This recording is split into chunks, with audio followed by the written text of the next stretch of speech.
accounting profession, all the standards are actually issued by IFAC, because under IFAC they have sub board. Okay, you have auditing board, you have ethic boards, okay, you have accounting boards, and so on. Okay, so respective board will issue standards, and these standards is known as international standards. Okay, it's known as international standards. So what happened is that every country will go to see international standards and will see whether the international standards that being issued by IFAC is actually applicable or not to the local context. Okay, because certain requirement in the international standards might not be relevant to the context of Malaysia per se. Okay, so in that manner, certain modification, certain justification would need to be done for that particular standards. Okay, so it's also applied the same to other countries as well. Okay, meaning that other countries, because now we are talking about harmonization. Okay, harmonization meaning that everybody is actually referring to the same benchmark, the same standards, but it's just that suit to the local context. Okay, that means some modification might be done in order to suit the practice in the local context, because different country would have different problem, would have different issues. Okay, perhaps here and there some their local regulatory frameworks and so on. So example I would give is that for instance, like accounting standards. Okay, accounting standards, for instance, like agriculture, on the agriculture standards.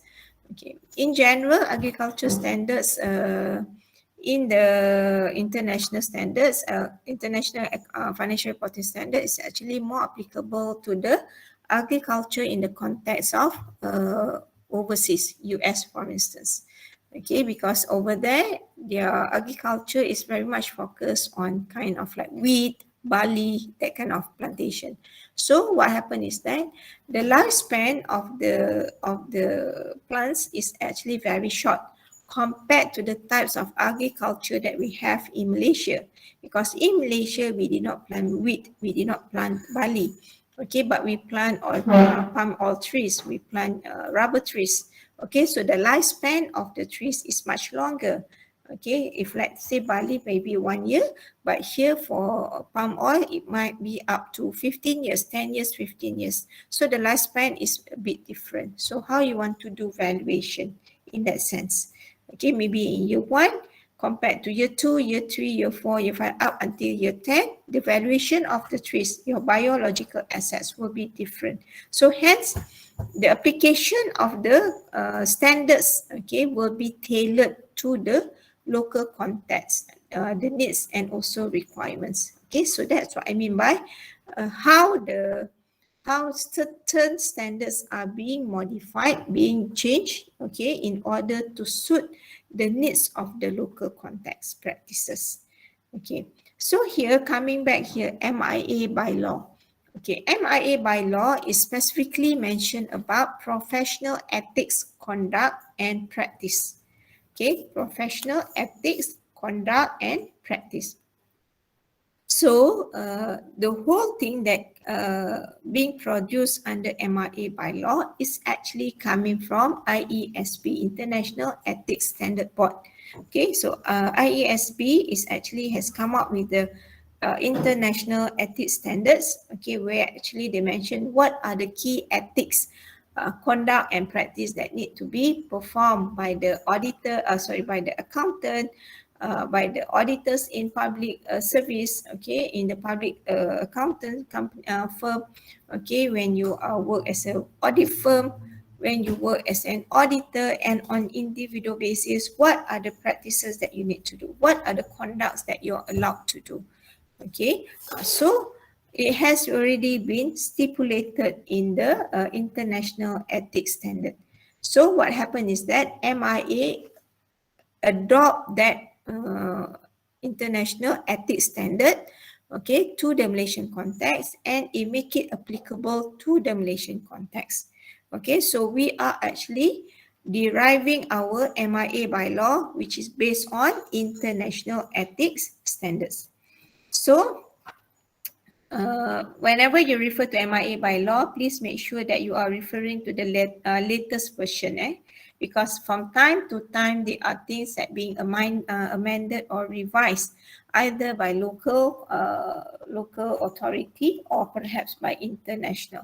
Okay, because as I mentioned, regulatory frameworks always change when there are issues that are happening globally or locally. Hence, you need to tailor that to manage that particular issues, normally through the reconstruction of the standards. Okay, so that's why from time to time, normally the regulatory framework will be revised or amended accordingly. So this is the latest version, dated May 2020. All right, so under MIA by law, okay, in general, I give you the whole framework, how does it works, All right, there are several parts, okay, to the MIA by law. Okay, part A is actually talking about professional ethics. Okay, professional ethics means that they are talking about the most important thing is that you need to know the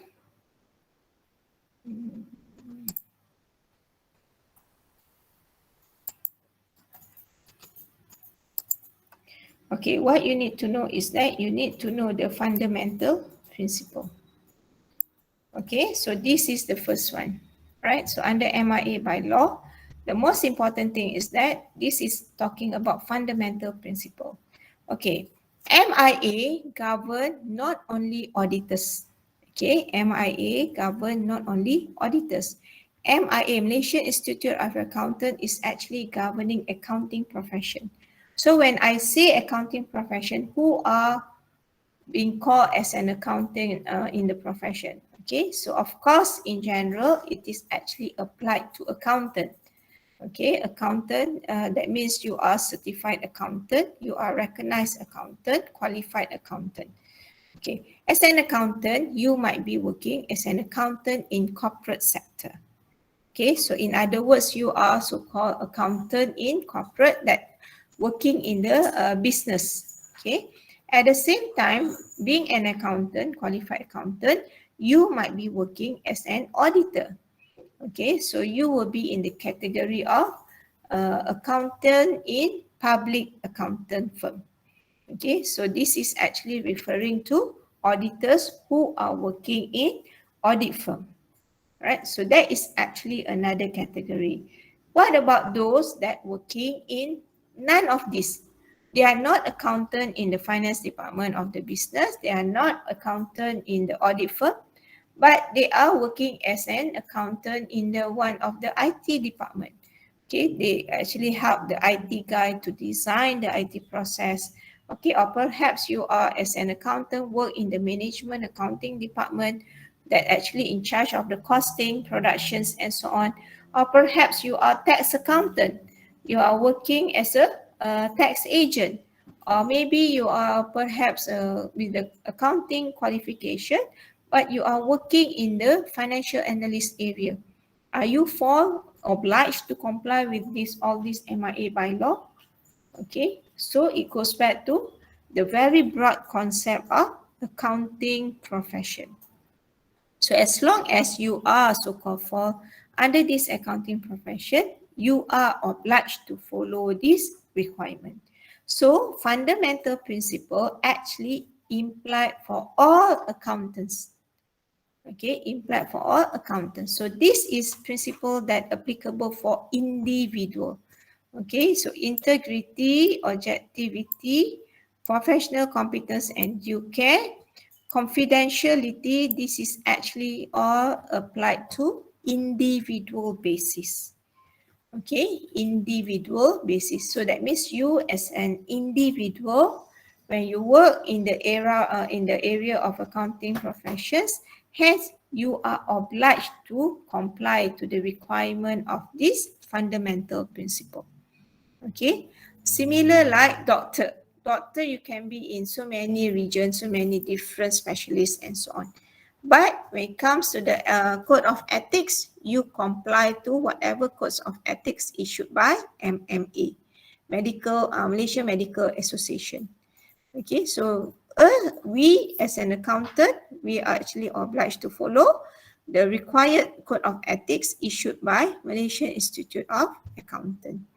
Okay, so that is actually how people in the area of professional work, and how the work of the professional is actually being governed by a particular standards, especially code of ethics. Okay. All right, and then professional behavior specifically refer to the conducts of the audit firm. Okay, the conducts of the audit firm. All right, so that is actually part one. So in your class, in the slides or in your textbook, since we focus more on the external audit, so you only cover the 4 fundamental principles plus the professional behavior.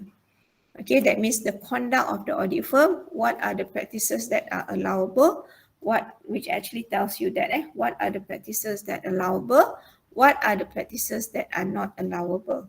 Okay, so these are the scope of the professional conducts that are covered in the class. But for your own general knowledge, okay, I just want to share with you, because later on when you grad, you might not be working as an auditor. Everyone might not be working as an auditor, okay?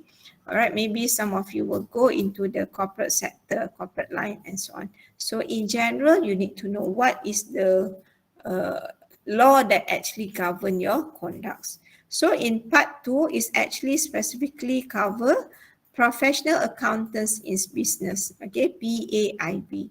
So this is actually referring to all accountants that work in the business regardless of any particular function, division, or whatever areas of business activities that are in the business. Okay, because nowadays accountant can be found in many different functions. We do have, okay, the group HR manager, which is actually accountant, qualified accountant, professionally a qualified accountant. Okay, so that means they are actually can be an accountant, but choose to be a group manager of HR. All right, so being an accountant, you can be in any position, but you are actually governed by that particular MIA bylaw. Okay, so if you are working in that segment, so these are the relevant codes of ethics that you need to comply with. Okay, so it's actually mentioned about what are the conducts that you must do, okay, in the when you work as an accountant in business, how you manage your conflict of interest, how what do you need to do when you prepare or present the information, all right? Because sometimes you are in the dilemma whereby boss said don't do this, disclose like this, but you know that is not actually true. Okay, so what would you do? Okay, because there will be conflict of interest, right, between you and your boss. At the same time, you are also having dilemma. Okay, because if you are not doing it, then perhaps you will be terminated. Okay, so in that case, how you handle that situation. And then when you are dealing with the financial interests such as compensation, incentive, rewards, bonus, okay, how does that would have an impact on your decision making? Okay, because somehow it would influence your objective mindset. Okay, so it does mention about what are the do's and the don'ts that accountant in the business could do. Okay, so this is this particular segment, professional accountants in business. And then the next part is actually talking about professional accountants in public practice. So professional accountant in public practice, this is actually referred to a public accounting firm. Okay, public accounting firm. So it is actually referred to all audit firm. What are the practices that are allowed and not allowed for them to do in their normal course of the business, and also in the process of audit engagement. Okay, so that's why if you recall back, I did mention audit firm are being audited. Okay, audit firm are being audited. So eventually, MIA bylaw is also being one of the guide or benchmark that being used to see whether auditors in the public accounting firm, or perhaps because MIA is also auditors in the private company, right? So they are also obliged to comply to this, okay, because basically you are serving the company, okay. So they would actually see whether the conduct of the engagement, audit engagement, is actually being done in accordance to the required or stipulated requirements in the MIA bylaw. Okay, so that's why from there you would see whether they have a very high non-compliance or they have a very high compliance level to the respective regulatory framework. Okay, so these are some of the examples. Okay, and then at the same time, auditors also do a lot of work and engagement. You have audit and review engagement, all different nature. This one review different types of engagement or assurance services we will cover towards the end of the semester. So just for your general knowledge, uh, meaning that whatever the auditors do in different types of engagement, okay, the conduct of the auditors are still being told of what need to be done in that particular context, okay, because here you are talking more about the issues of independence, okay, because if you recall, independence is one of the fundamental principle, okay, under the objectivity. Independent is one of the fundamental principles. So, how actually you observe the level or the degree of independence. But of course, you also have independence at company or firm level. Okay, so uh, there are many things that auditors, especially auditors. So if you notice, a lot of section is actually talking about or touch about or regulating the work of external auditors. Okay, simply because of I said just now, the implication that will be exposed to the auditors if, let's say, they did not perform their duty of care. All right, so if you want to have a look, you can later have a look that I will upload this MIA bylaw as your reference. Okay, so this is all talking about specifically what will be the conducts of the auditors with regard to this specific context. Okay, for instance, like fees, how would you want to determine your fees? Okay, as an auditor, can you receive gifts or hospitality? That means client treat you special, okay, give you holidays whatsoever. Will you be able to utilize that, okay, for your own benefits and so on? So there are many conducts that could actually lead to the jeopardizing the state of the independence of the firm. Okay, so you might have conflict of interest. So the main focus is actually in independence. Okay, but here is more on the all professional accountant, what you need to do when you are so-called being recognized as a professional accountant, because under MIA, they have a membership of a chartered accountant, and also they have a membership of associate member, and then another one is registered or licensed auditor. Okay, so there are three different category. Of course, the one with the chartered accountant, they have, okay, by looking at the title, because normally they put at their name. So when they have that in their at the end of their name, then you know this person has actually get exposure, relevant exposure of the working experience in corporate sector that would actually qualify them as a chartered accountant. A registered accountant, RA, normally referred to those who have actually applied for license and they have got passed their license interview, hence they can exercise, okay, or sign the account. But of course, the license must be renewed every year on certain conditions. Another one is associate member. Associate member is the one that normally applicable for those who have no relevant working experience that would actually qualify you as a chartered accountant. Okay, so those are the difference between chartered accountant, associate accountant, and also associate member, and also registered accountant. Okay. All right, so when you become that, so these are the conducts that would actually tells you what you can do, what you cannot do. Okay, so this is in general. All right, so going back, okay, so if you want to, actually whatever written in your textbook is actually all coming from all this regulatory framework document. Okay, so if you want to get more reference, to just clarify, because your textbook is actually international editions, so they are actually referring to the different regulatory frameworks. So hence, if you want to know more about Malaysian context, so in this context of the professional ethics, MIA by law is the one that you should refer to. Okay, so those are in general what are the contents of the MIA by law or the framework. Okay, so the next one is that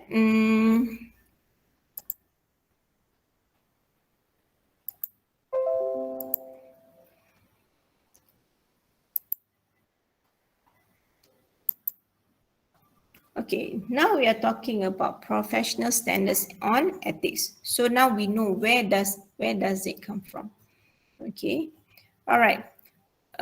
Basically, this topic would actually talking about in the course of the audit, in the course of the other types of assurance services provided, you might come across several ethical issues.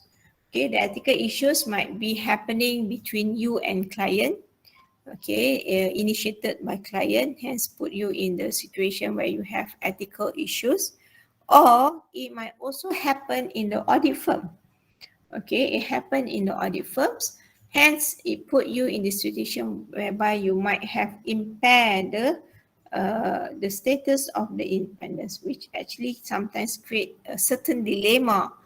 Okay, where the dilemma means whether you do it or you did not do it. Okay, because sometimes you have to do it because it is requirements, but it can be illegal or whatsoever.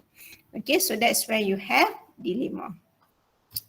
And then basically we go through the fundamental principle that I mentioned just now. And the last part of the topic is actually will be talk about professional judgment and also professional skepticism. Okay, there are two different things. So what are the difference between professional judgment and professional skepticism?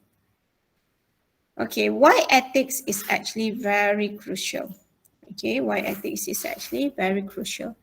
Okay, if you remember in topic 1, okay, when we're talking about when you work as an auditor, your task is actually to verify financial information prepared by the management to claim that it is actually true and fair view. Okay, so in other words, at the end of the day, the audited report will be used by public. Okay, it's either will be used by individual investor or it might also be used by company, okay, or by anyone, okay, by government sector, all right, by the authorities whatsoever. Okay, so you are actually serving public and significant numbers of stakeholders. Okay, so in other words, your duties is actually to provide fair information. That means to confirm, to give assurance that information in the financial statement is true and fair. Okay, so in other words, you must be a professional. You must practice professionalism. What does it mean by professionalism? It means that when you provide information, when you make your decisions, you are not biased. Okay, you are not biased. Means what? Your mindset when you decide, okay, when you make your conclusion, okay, to conclude this, to conclude the state of the company, okay, whether is it okay or not okay, then you have to come up with your own judgment. Okay, you have to practice your professionalism, meaning that if you have interest, if you have interest of others who put pressure on you, you must be able to push it up. Okay, you can observe your professionalism. Okay, that means your mindset is not biased. Okay, you put yourself in unbiased situation. Okay, so that is professionalism. So in other words, your conducts must be professional. Okay, another thing is that being an auditor, you acquire to have a certain level of understanding of a body of knowledge. Okay, and sometimes it can be very, very complex, especially when you go to highly integrated kinds of company. Okay, the structure is very complex. Okay, so how would you actually ensure that you yourself can understand their accounting practices, their recording practices, and so on. So the way that you maintain your integrity. Okay, and then as you all can remember, the work of the auditors carries certain reputation. Okay, why? Because your task is actually to provide assurance. Okay, so people would like to trust you. Okay, people would like to put their confidence in what you have actually trusted, you have actually checked. So it is actually talking about image and reputation. Okay, and I think you all have known that sometimes because of the image, because of the reputation, it make a company collapse. Okay, subsequent to the case of Enron and Arthur Andersen. Okay, even though you are very big, you are a very established company worldwide. Okay, because at that time it used to known by Big Five. Okay, but still, uh, they cannot because their reputation and their image is being destroyed, hence they collapse. And the collapse of Arthur Andersen is not only affecting Arthur Andersen in US alone, but it is also affecting across the world. So you can see how bad it could happen simply because of the damage when you did not actually monitor uh, your uh, your image or the reputation of the company. Okay, so of course at the end is actually when you have a good conduct, people would actually have confidence whatever that you do is actually credible, opinion that you provide is actually credible. Okay, so the same thing like when you work as a doctor, if you are good surgeon, okay, definitely people will trust you. Okay, people will be confident with you. Okay, so the same thing here. All right, to what extent you want to uphold to your uh, level of integrity, professionalism in order to observe your, in order to ensure that people can trust you, okay, can put their evidence in you. Okay, so these are the reason why ethics is actually important. So what is actually ethics? Okay, people are talking about ethics, code of ethics, okay, ethical conducts and so on. So ethics is actually a set of moral principles and values expressed through code of conduct and moral duties and obligation. So it's a set of moral principle. Okay, it's a set of values. Okay, values from one country to another country is different. Okay, from one company to another company is also different. Okay, so how it makes different?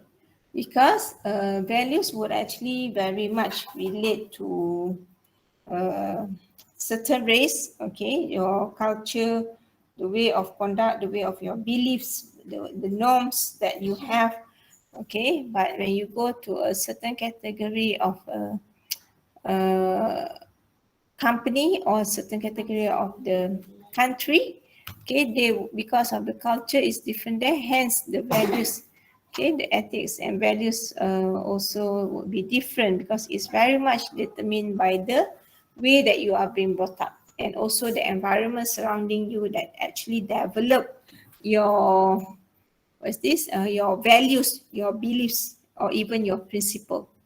Okay, all right. So because when because our way of life is actually also very much influenced by uh, religion aspect.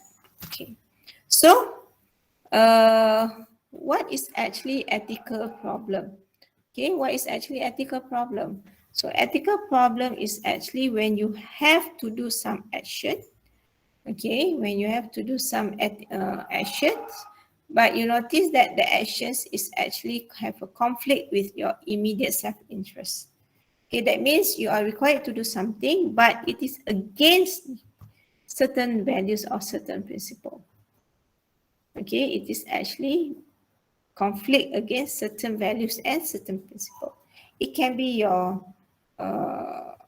your close clan values, okay, principle, but it can be a company's principle. All right. So that is the time when you would have ethical dilemma. Okay, ethical dilemma meaning that what should I do? Okay, very common. Being an accountant, very common. You have, of course, you learn in the class based on the transaction. This is what you record. Okay, but in reality, the boss says that, okay, for this one, I want you to for this transaction, I want you to record like this. For this transaction, I want you to record like that. And when you know for sure that recording process is actually unethical.